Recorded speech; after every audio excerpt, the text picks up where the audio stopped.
Hello mga ka-Woody! Ito nga pala ang British Sport. Manood at makinig. Salamat! Napakahusay na spike, kahangahang na vertical jumps, gwapong itsura at disarming charm. Siyempre, nagbigay ng mainit na ukari o welcome back ang mga Pinoy kay Ran Takahashi.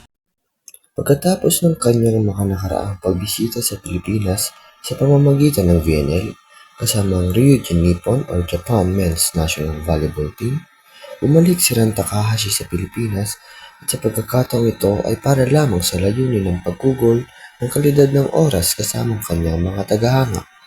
Pagbisita ni Ran ay kasunod ng pagiging brand ambassador ng electronic at lighting company ng Akari.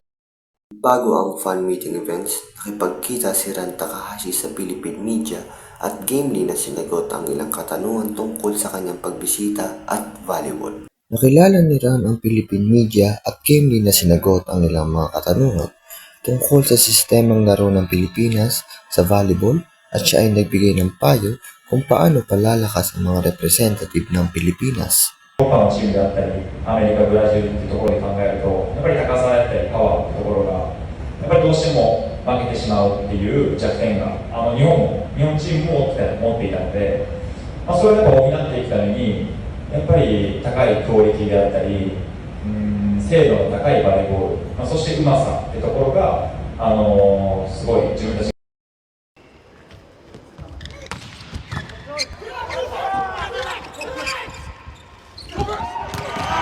Salamat sa pakikinig at panonood.